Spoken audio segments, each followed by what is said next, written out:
പലതരത്തിലെ അസുഖങ്ങൾ വരുന്ന സമയത്താണ് അന്ന് അലോപ്പതി ഒന്നുമില്ല. അപ്പൊ ആകെ ഒരു മാർഗം എന്ന് പറയുന്നത് ഏതെങ്കിലും ഈശ്വരനെ പ്രീതിപ്പെടുത്തുക എന്നുള്ളതാണ്. അപ്പൊ അങ്ങനെ അവര് മഹാവിഷ്ണുവിന്റെ അടുത്ത് പോയിട്ട് പ്രീതിപ്പെടുത്തിയിട്ടാണ് ധന്വന്തരി മഹർഷി വന്നത്. ധന്വന്തരിയാണ് ആയുർവേദം ഭൂമിയിലേക്ക് കൊണ്ടുവന്നു എന്ന് പറയുന്നത്. ഇന്ന് നമ്മൾ കഴിക്കുന്ന ആ നോളജ് മുഴുവനും കൊണ്ടുവന്നത് ആരാണ്? ഏത് മഹർഷിയാണ്? ധന്വന്തരി മഹർഷിയാണ്. അങ്ങനെ കുറെ നാളുകൾ കഴിഞ്ഞു. ഈ ആൾക്കാർക്ക് ശരീരത്തിന് മാത്രമല്ല അസുഖം വരാൻ തുടങ്ങിയത്, മനസ്സിനും വരാൻ തുടങ്ങി. പണ്ട് കാലത്തൊന്നും ഉണ്ടായിട്ടില്ല. പക്ഷെ കുറെ കാലഘട്ടങ്ങൾ കഴിയുന്ന സമയത്ത് ആൾക്കാർക്ക് മനസ്സിന് പ്രശ്നങ്ങൾ വരാൻ തുടങ്ങി. അസൂയ വരാൻ തുടങ്ങി.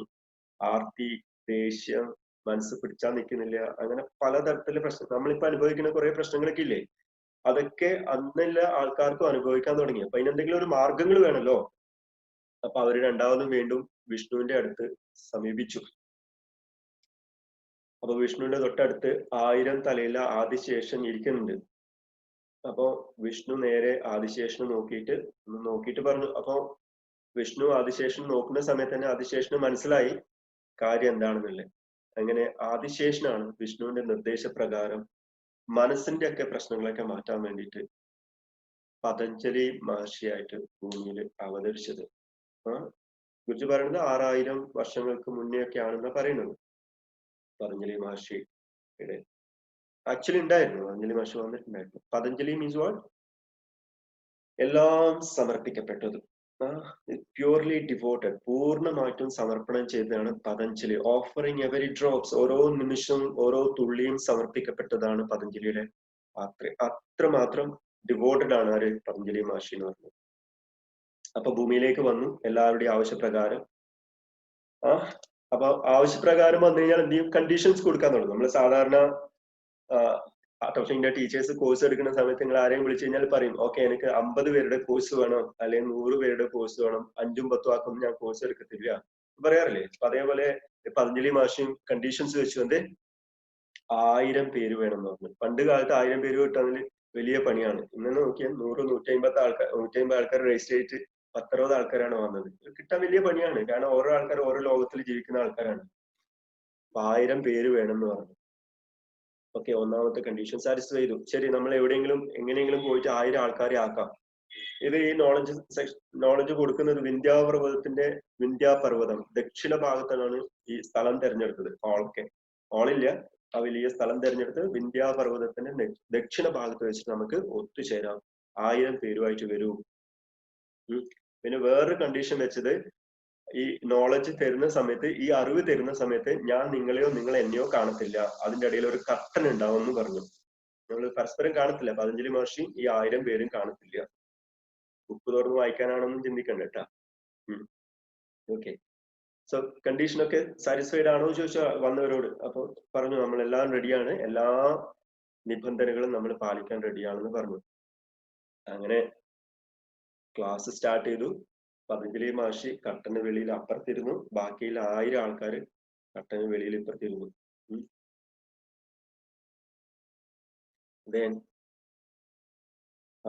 ക്ലാസ് എടുക്കാൻ തുടങ്ങി. ക്ലാസ് എടുക്കുന്ന സമയത്ത് പതഞ്ജലി മഹർഷി ഒരക്ഷരം പോലും ഉച്ചരിക്കുന്നില്ല, ഫുൾ സൈലൻസിലാണ്. പണ്ട് കാലത്ത് ഗുരുജിയൊക്കെ അങ്ങനെയാണ് കോഴ്സ് എടുത്തിരുന്നത്, ആരും ഒന്നും സംസാരിക്കത്തില്ല. ഒരക്ഷരം പോലും, പൂർണ്ണമായിട്ടും മൗനത്തിലാണ് ക്ലാസ് പോകുന്നത്. ഈ പതഞ്ജലി യോഗസൂത്ര നടക്കുന്നത് പൂർണ്ണമായും മൗനത്തിലാണ്.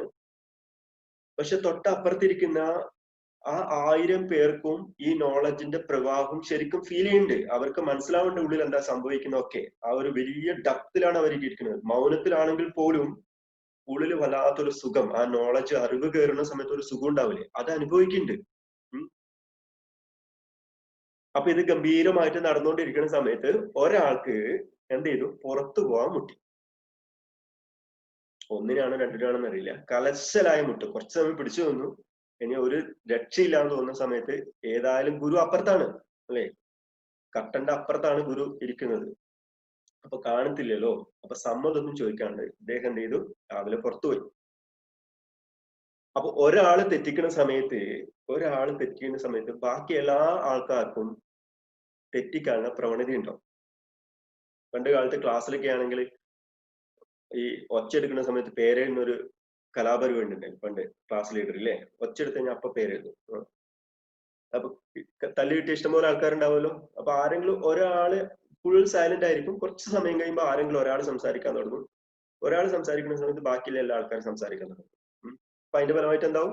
ആ ഒരാൾ സംസാരിച്ചതിന്റെ ഫലമായിട്ട് ബാക്കിയുള്ള ആൾക്കാർക്കും അടി കിട്ടാൻ തുടങ്ങും. അപ്പൊ ഈ ഒരാൾ പുറത്തു പോയതിന്റെ ഫലമായിട്ട് ബാക്കി 3 പേർക്ക് തോന്നി, കുറച്ചു പേർക്ക് തോന്നി ഇതിന്റെ കട്ടന്റെ അപ്പുറം എന്താ സംഭവിക്കുന്നത് അറിയാൻ വേണ്ടി ഒരു ആഗ്രഹം തോന്നി. എന്റെ പുറത്ത് അതിന്റെ അപ്പുറത്ത് എന്താ ഈ മാഷ് പണിയെടുക്കുന്നത്? എല്ലാ സാധനങ്ങൾ കിട്ടുന്നുണ്ട്, അറിവൊക്കെ കിട്ടുന്നുണ്ട്, പക്ഷെ അതിന്റെ അപ്പുറത്ത് എന്താണ് ആകാംക്ഷ കൂടാൻ തുടങ്ങി. അപ്പൊ മെല്ലെ കട്ടൻ എടുത്തിട്ട് കട്ടൻ തുറന്ന് മാഷിനെ നോക്കുന്ന സമയത്ത് ഈ 999 പേരും ഭസ്മായി പോയി. ആ നോളജ്. അതുകൊണ്ടാണ് ആ കട്ടൻ അവിടെ ഇട്ടിരിക്കുന്നത്. ചിലപ്പോൾ ചില നോളജുകളൊന്നും നമുക്ക് ഡയറക്റ്റ് സ്വീകരിക്കാൻ പറ്റില്ല. ആ ഒരു അജ്ഞാനത്തിന്റെ അഗ്നിയില് ഇത്രയും പേര് എന്ത് ചെയ്തു? ഭസ്മായി പോയി. 999 പേരും ഭസ്മായി പോയി. അപ്പൊ കഷ്ടപ്പെട്ടത് മുഴുവനും വെറുതെ ആയില്ലേ? 999 പേരും. കുറച്ചു സമയം കഴിയുമ്പോണ്ട് നേരത്തെ മൂത്രയിക്കാൻ പോയ ആള്, ഒന്നിന് പോയ ആള് തിരിച്ചു വരുന്നത്. വന്നിട്ട് കാണുന്നത് എന്താണ്? മൊത്തം ഭസ്മായി കിടക്കുവാണ്. പക്ഷെ മഹർഷി കാണണ്ട് ഈ ഒരാള് വരുന്നത് കാണണ്ട്. പക്ഷെ അവനും നിയമം തെറ്റിച്ചു. കാരണം ഒരാള് പോലും പുറത്തു പോകാൻ പാടില്ല എന്നാ പറഞ്ഞത്. അപ്പൊ നിയമം തെറ്റിച്ചതുകൊണ്ട് എന്ത് ചെയ്യണം? ശിക്ഷ അവനും അനുഭവിക്കണം.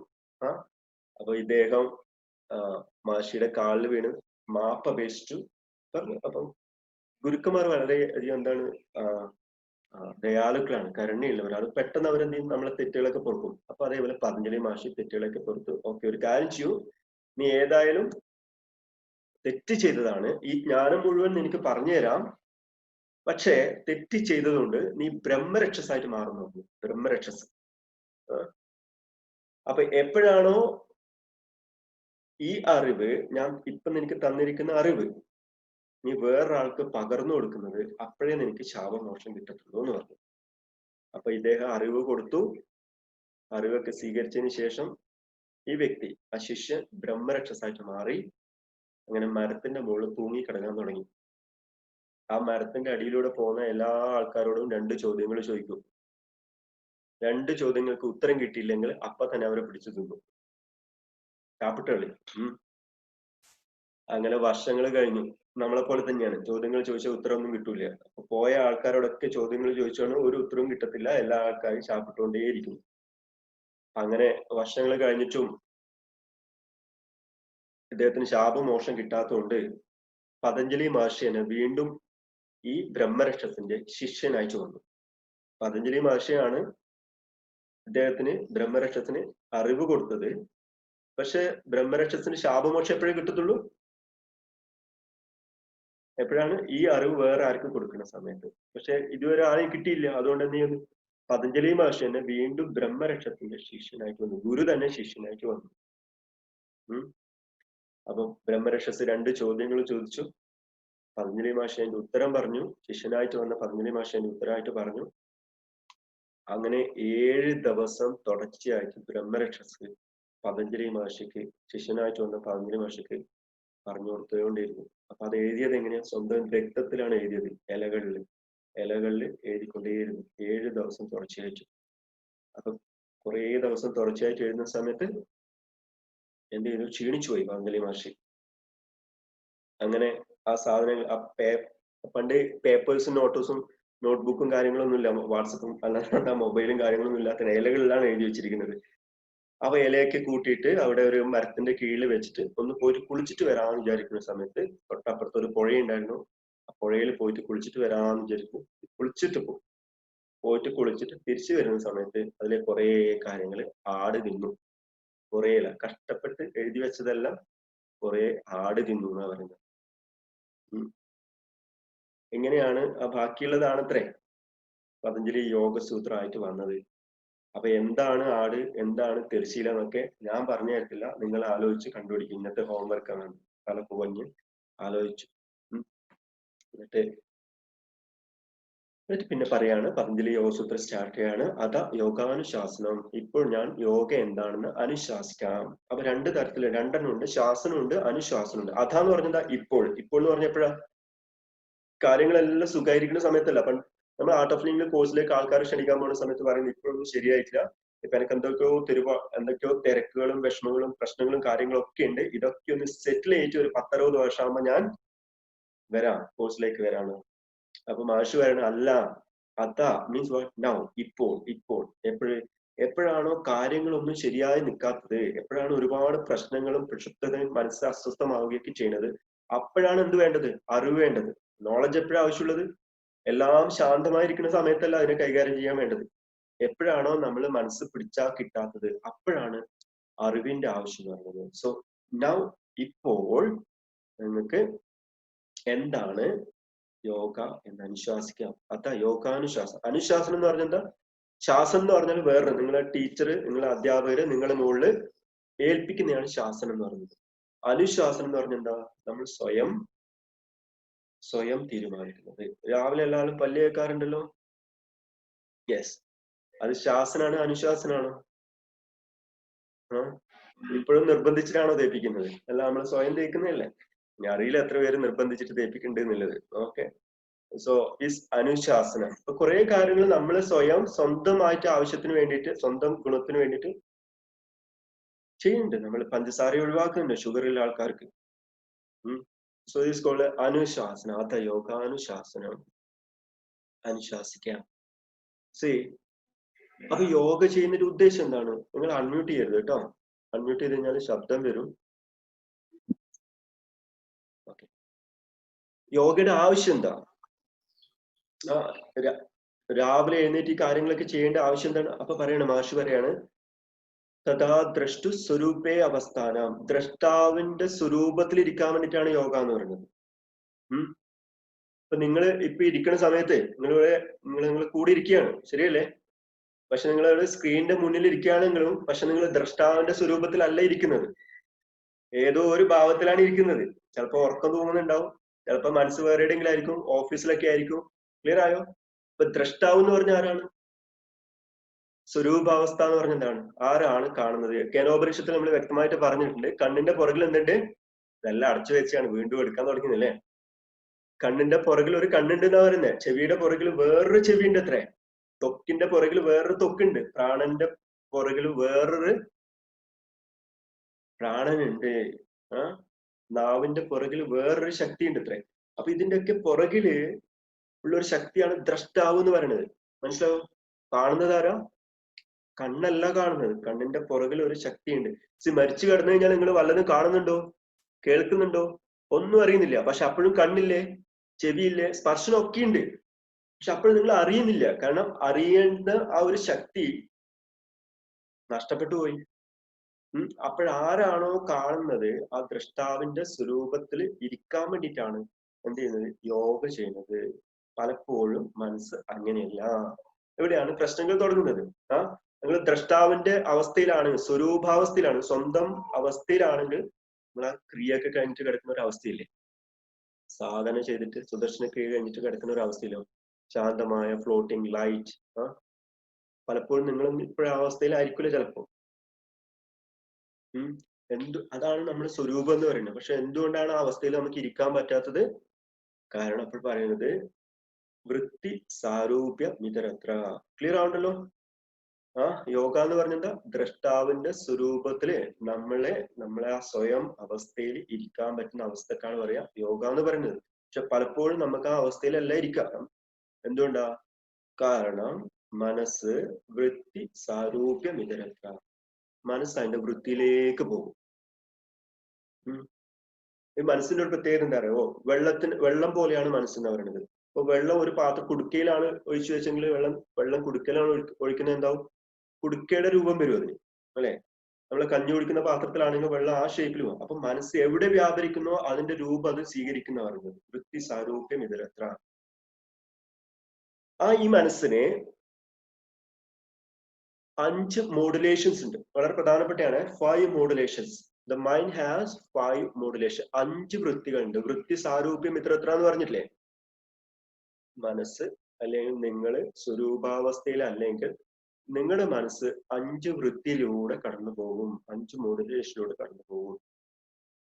ഇപ്പൊ ഒരു ദിവസം നിങ്ങൾ ആലോചിച്ച് ഈ 5 അവസ്ഥയിലൂടെ നിങ്ങൾ മനസ്സ് കടന്നു പോകുന്നുണ്ട്. ഒന്നാമത്തതാണ്, ഇവിടെ ഉണ്ടോ? അല്ല തുടങ്ങിയോ? ഇല്ലല്ലോ. ഫസ്റ്റ് വൺ, പ്രമാണം. മനസ്സ് എന്ത് ചോദിക്കും? പ്രമാണങ്ങൾ ചോദിക്കാൻ തുടങ്ങും, തെളിവുകൾ ചോദിക്കാൻ തുടങ്ങും. എപ്പോഴും നിങ്ങളിപ്പോ ഒരു പുതിയ കാറ് വാങ്ങിക്കാൻ പോകണമെന്ന് വിചാരിച്ചോളൂ. നിങ്ങൾ ഡയറക്റ്റ് പോയിട്ട് കാറ് വാങ്ങിക്കുമോ, അല്ല കുറെ ആൾക്കാരോട് ചോദിക്കും? കുറെ ആൾക്കാരോട് ചോദിക്കാൻ നിൽക്കും അല്ലെ, ഏത് കാറാണ് നല്ലതെന്നൊക്കെ ചോദിക്കും. അപ്പൊ ഒരുപാട് തെളിവുകൾ കിട്ടിക്കഴിഞ്ഞാൽ എന്ത് ചെയ്യും? ഏറ്റവും കൂടുതൽ ആൾക്കാർ ഏതിനാണോ സപ്പോർട്ട് ചെയ്യുന്നത് അത് നമ്മൾ എന്ത് ചെയ്യും? സ്വീകരിക്കും. അപ്പൊ മനസ്സ് എന്ത് സ്വീകരിക്കണം, എന്താവശ്യമാണ്? തെളിവുകൾ ആവശ്യമാണ്. അപ്പൊ എപ്പോഴാണ് നിങ്ങൾക്ക് തെളിവുകൾ കിട്ടുന്നത്, നിങ്ങൾ എന്ത് ചെയ്യും? സ്വീകരിക്കും. ഈ പ്രമാണങ്ങള് 3 തരത്തിലുണ്ടെന്നാ പറയുന്നത്. ഒന്ന് പ്രത്യക്ഷം. പ്രത്യക്ഷം എന്ന് പറഞ്ഞാൽ എന്താ? ഇപ്പൊ നിങ്ങൾക്ക് ചൂടാണോ തണുപ്പാണോ, യു ക്യാൻ ഫീൽ ഇറ്റ്. ഇപ്പൊ നിങ്ങൾക്ക് അനുഭവിച്ചറിയാം. അപ്പൊ സ്വന്തം ഇപ്പോഴും അനുഭവിച്ചറിയണ എന്ത് പറയും? പ്രത്യക്ഷം എന്ന് പറയും. കൊതുക് കടിക്കണ്ടോ ഇല്ലയോ? അപ്പൊ അത് നിങ്ങൾ അനുഭവത്തിൽ വരുന്നതാണ്. പ്രത്യക്ഷം. ചൂടാണോ തണുപ്പാണോ എന്നൊക്കെ അറിയാൻ പ്രത്യക്ഷമാണ്. ചില കാര്യങ്ങൾ നമ്മൾ അനുമാനിക്കും. ഇങ്ങനെ അനുമാനിക്കും. കുറെ ദൂരത്തുനിന്ന് പുക വരുന്നത് നമ്മൾ എന്താ അനുഭവിക്കാം? കുറെ ദൂരത്തുനിന്ന് പുക വരുന്നുണ്ടെങ്കിൽ, അല്ല അടുക്കളയിൽ നല്ല മണം വരുന്നുണ്ടെങ്കിൽ, അവിടെയോ നല്ല ബിരിയാണി ആക്കുന്നുണ്ട്, ഫീൽ ഇറ്റ്. നമ്മൾ അനുമാനിക്കും അല്ലേ? സോ ദിസ് ഈസ് കോൾഡ് അനുമാനം. അപ്പൊ തെളിവുകൾ എത്രയാണ്? 3 തരത്തിൽ. ഒന്ന് നമുക്ക് ഡയറക്റ്റ് ആയിട്ട് ഫീൽ ചെയ്യും എന്താണെന്നുള്ളത്. രണ്ടാമത്തത് അനുമാനിക്കും. നമ്മൾ കുറെ കാര്യങ്ങൾ അനുമാനിക്കും. തെളിവുകൾ കിട്ടിയിട്ട് കണ്ടിട്ടും കേട്ടിട്ടൊക്കെ നമ്മൾ അനുമാനിക്കും. മൂന്നാമത്തത് ആഗമം. ആഗമം എന്ന് പറഞ്ഞാൽ പത്രങ്ങളിലോ ടെലിവിഷൻ സെറ്റുകളിലോ ഒക്കെ വന്നു കഴിഞ്ഞാൽ എഴുതി വെച്ചിട്ടുണ്ടാവും. അത് കാണുന്ന സമയത്ത് നമ്മൾ വിശ്വസിക്കും അല്ലെ? കുറെ കാര്യങ്ങൾ കുറെ ആൾക്കാർ പറഞ്ഞു കഴിഞ്ഞാൽ, പത്രത്തിൽ ഒരു ന്യൂസ് വന്നു വിചാരിച്ചോളൂ. അപ്പൊ എല്ലാ പത്രത്തിലും ആ ന്യൂസ് വരുന്നുണ്ട്, മാധ്യമം ടിവിയിലും വരുന്നുണ്ട്. അപ്പൊ നമ്മൾ എന്ത് ചെയ്യും? അത് ശരിയാണെന്ന് വിശ്വസിക്കും. അപ്പൊ ദിസ് ഈസ് കോൾഡ് പ്രമാണ. അപ്പൊ മനസ്സ് എപ്പോഴും എന്ത് തേടിക്കൊണ്ടേയിരിക്കും? തെളിവുകൾ തേടിക്കൊണ്ടേയിരിക്കും. That is one. ഒരു മോഡുലേഷൻ. ഇപ്പോഴും തന്നെ നിങ്ങൾ തെളിവുകൾ തേടിക്കൊണ്ടേയിരിക്കുന്നുണ്ടാവും. രണ്ടാമത്തെയാണ് പ്രമാണ. ദെൻ തെറ്റിദ്ധാരണ വരും. തെറ്റിദ്ധാരണ എന്ന് പറഞ്ഞാൽ എന്താ? നമുക്ക് ഒരു വസ്തുവിനെ കുറിച്ച് പൂർണ്ണമായിട്ട് അറിവില്ലെങ്കിൽ നമുക്ക് എന്ത് വരും? തെറ്റിദ്ധാരണ ഉണ്ടാവും. അപ്പൊ നിങ്ങളെ പല സുഹൃത്തുക്കളൊക്കെ ഉണ്ടാവും. ആ സുഹൃത്തുക്കളെ കുറിച്ച് നിങ്ങൾക്ക് പൂർണ്ണമായിട്ട് വലിയ വിവരമൊന്നും ഉണ്ടാവില്ല. ചിലപ്പോൾ അറിയത്തില്ലായിരിക്കും. നിങ്ങൾ ആദ്യമൊക്കെ നിങ്ങൾക്ക് ഇഷ്ടമില്ലാത്തൊരു വ്യക്തിയായിരിക്കും. പക്ഷെ കുറച്ചും കൂടി ദിവസം കഴിയുന്ന സമയത്ത്, അവരെ അടുത്തറിയണ സമയത്ത് നിങ്ങൾ എന്ത് മാറും? തെറ്റിദ്ധാരണ മാറാൻ വേണ്ടി തുടങ്ങും. ശരിയല്ലേ? അപ്പൊ എപ്പോഴാണ് തെറ്റിദ്ധാരണ ഉണ്ടാവുന്നത്? എപ്പോഴാണോ നമുക്ക് പൂർണ്ണമായിട്ടുള്ള അറിവ് ഉണ്ടാവുന്നത്, ഇല്ലാതിരിക്കുന്നത്, അപ്പോഴാണ് തെറ്റിദ്ധാരണ വരുന്നത്. അപ്പൊ ഈ അഷ്ടാവക്ര ഗീതയിൽ ഒരു കഥയുണ്ട്. ഒരാള് രാത്രി, പണ്ട് കാലത്താണ്, ചൂട്ടെടുത്തിട്ടാണ് രാത്രി പോവുകയാണ്. ഇടവഴിയാണ്, ചുറ്റും വലിയ വനങ്ങളും വൃക്ഷങ്ങളും ഒക്കെ ഉണ്ട്. ചെറിയൊരു ഇടവഴിയിലൂടെ നടന്നു പോവുകയാണ്. അപ്പൊ ചൂട്ടിന്റെ വെളിച്ചത്തിലാണ് നടന്നു പോകുന്നത്. കുറച്ച് ദൂരം നോക്കുന്ന സമയത്ത് ഒരു പാമ്പ് മുറിയെ കിടക്കുന്നുണ്ട് ദൂരെ. ചൂട്ടിന്റെ വെളിച്ചത്തിലാണ് കാണുന്നുണ്ട് പാമ്പ് മുറിയെ കിടക്കുന്നത്. അപ്പൊ ഇയാൾക്ക് മുന്നോട്ട് പോകാൻ പറ്റില്ല. ഇടയ്ക്ക് കാലൊക്കെ ഒന്ന് അടിച്ചു നോക്കി, നിലത്തൊക്കെ അടിച്ചു നോക്കി, ഷൂസ് നോക്കി ആക്കി നോക്കി, എല്ലാ കാര്യങ്ങളും അയാൾക്ക് ചെയ്യാൻ പറ്റുന്ന എല്ലാ കാര്യങ്ങളൊക്കെ ചെയ്തു നോക്കി. വലിയ കമ്പൊന്നും അവിടെ ഇല്ല അതിനെ ചെല്ലി മാറ്റാനൊന്നും. പക്ഷെ അത് മുറിയെ കിടക്കുകയാണ്, അത് അനങ്ങുന്നുമില്ല. അപ്പൊ കുറച്ച് സമയം കഴിഞ്ഞ സമയത്ത് വേറൊരാള് പുറകിലൂടെ വരുന്നുണ്ട്, വേറൊരു ചൂട്ട് കൊടുത്തിട്ട്. അപ്പൊ ആള് പറഞ്ഞു, അടുത്തേക്ക് പോകരുത്, വേറൊരു പാമ്പ് മുറിയെ കിടക്കണ്ട, അങ്ങോട്ട് ക്രോസ് ചെയ്യരുത് എന്ന് പറഞ്ഞു. നമുക്ക് കുറച്ചുകൂടി അടുത്ത് പോയി നോക്കാം. രണ്ടുപേരും കൂടി ചേർന്ന് കുറച്ചുകൂടി അടുത്ത് പോയി നോക്കുന്ന സമയത്ത് എന്താണ്? അതേതോ പശുവിന്റെ കയറായിരുന്നു മുറിയെ കിടക്കുന്നത്. അപ്പൊ അയാള് കുറച്ച് ഒരു 10-15 മിനിറ്റ് ആയിട്ട് വിശ്വസിച്ച് എന്താണ്? പാമ്പാണെന്നാ. പക്ഷെ ശരിക്കും എന്തായിരുന്നു? കയറായിരുന്നു. അപ്പൊ എന്തുകൊണ്ടാണ് തെറ്റിദ്ധാരണ അവിടെ ഉണ്ടായത്? കാരണം അതിനെക്കുറിച്ച് പൂർണ്ണമായിട്ട് അറിവില്ല. അപ്പൊ എപ്പോഴാണോ പൂർണ്ണമായിട്ട് അറിവുണ്ടാവുന്ന സമയത്ത് അപ്പോഴെന്ത് ചെയ്യും? തെറ്റിദ്ധാരണ മാറും. So this is called second pramana. Then next one is തെറ്റിദ്ധാരണ. മൂന്നാമത്തെയാണ് വികല്പങ്ങൾ. വികല്പങ്ങൾ എന്ന് പറഞ്ഞാൽ എന്താ? ആലോചിച്ച് നോക്കണം കേട്ടോ. നിങ്ങളെ മനസ്സിനെ കുറിച്ചാണ് പറയുന്നത്. ഒന്നിക്കലും നിങ്ങളെ മനസ്സ് എന്ത് ചെയ്യും? തെളിവുകൾ തേടിക്കൊണ്ടേയിരിക്കും, അല്ലെങ്കിൽ തെറ്റിദ്ധാരണയിൽ പെട്ടുകിടക്കും. ഇനി തെറ്റിദ്ധാരണയിൽ പെട്ടുകിടന്ന വേറൊരു പ്രയാസം എന്താ അറിയോ? നിങ്ങൾക്ക് നിങ്ങളെ ഒരു ഫ്രണ്ടിനെ തെറ്റിദ്ധാരണ വന്നു വിചാരിച്ചോളൂ. സുപ്രഭ, മിസ്അണ്ടർസ്റ്റാൻഡിങ് വന്നു കഴിഞ്ഞാല് ഇനി ആ ഫ്രണ്ട് എത്രമാത്രം തെളിവ് തന്നാലും നിങ്ങൾ സ്വീകരിക്കൂല. അതിന് സമയം എടുക്കും. അല്ലേ തരണ്യ? അവരെന്ത് പറഞ്ഞാലും നമ്മൾ സ്വീകരിക്കാൻ തയ്യാറല്ല. പക്ഷെ അതിന് കുറെ സമയങ്ങൾ എടുക്കും. അപ്പോഴേ മാത്രമേ തെറ്റിദ്ധാരണ മാറത്തുള്ളൂ. അതാണ് പലതിന്റെയും പ്രശ്നം എന്ന് പറയുന്നത്. മൂന്നാമത്തെയാണ് വികൽപ്പ എന്ന് പറയുന്നത്. വികൽപ്പ എന്ന് പറഞ്ഞാൽ എന്താ? അതിന്റെ ഓപ്പോസിറ്റ് ആണ് സങ്കല്പം. അപ്പൊ നമുക്ക് സങ്കല്പം എന്ന് പറഞ്ഞാൽ എന്താ? എനിക്ക് IAS പരീക്ഷ പാസ്സാവണം. എന്റെ സങ്കല്പം എന്താണ്? IAS പരീക്ഷ പാസ്സാവണം. ഓൺ ദ സ്പോട്ടിൽ വരാൻ തുടങ്ങുന്നുണ്ട്. കിട്ടുമോ? പറ്റുമോ? എന്നെ കൊണ്ട് പറ്റുമോ? ഇതെല്ലാം നടക്കും. ആദ്യത്തെ 1-2 ദിവസം ഭയങ്കരമായിട്ട് രാവിലെ എഴുന്നേറ്റ് പഠിത്തവും കാര്യങ്ങളൊക്കെ ആയിരിക്കും. ഉച്ചക്കും രാവിലെയും വൈകുന്നേരം ഒക്കെ പഠിക്കും. അപ്പൊ വീട്ടുകാർക്ക് ഭയങ്കര പ്രതീക്ഷയായിരിക്കും. വീട്ടിലൊരു IAS കാരൻ വരാൻ പോവാണ്, അല്ലെ IAS കാരി വരാൻ വേണ്ടിയാണ്. 4-ാമത്തെ ദിവസം വിചാരിക്കും ഇന്ന് വേണ്ട, 2-3 ദിവസമായില്ലേ അടുപ്പിച്ച് പഠിക്കുന്ന, കുറച്ച് ദിവസം കഴിഞ്ഞിട്ട് ഇനി വീണ്ടും തുടങ്ങുന്നത്. മെല്ലെ മെല്ലെ മെല്ലെ വികല്പങ്ങൾ വരാൻ തുടങ്ങും. അനാവശ്യമായിട്ടുള്ള ഭയങ്ങളും കാര്യങ്ങളൊക്കെ വരാൻ തുടങ്ങും. ഇപ്പൊ ഹൃദയത്തിന്റെ എവിടെയെങ്കിലും ചെറിയ വേദന വന്നാൽ മതി, അപ്പോൾ തന്നെ വിചാരിക്കുന്നത് ഇനി ഏതായാലും കുറച്ച് ദിവസം കൂടെ ഞാൻ ഇവിടെ ഉണ്ടാവുള്ളൂ. ഇതല്ല ഹാർട്ടിന്റെ പ്രോബ്ലം എന്തൊക്കെയാണ്. കുറെ ആൾക്കാർ പ്രശ്നമാണ്, അനാവശ്യമായ ഭയത്തിൽ ജീവിക്കുന്ന ആൾക്കാരാണ്.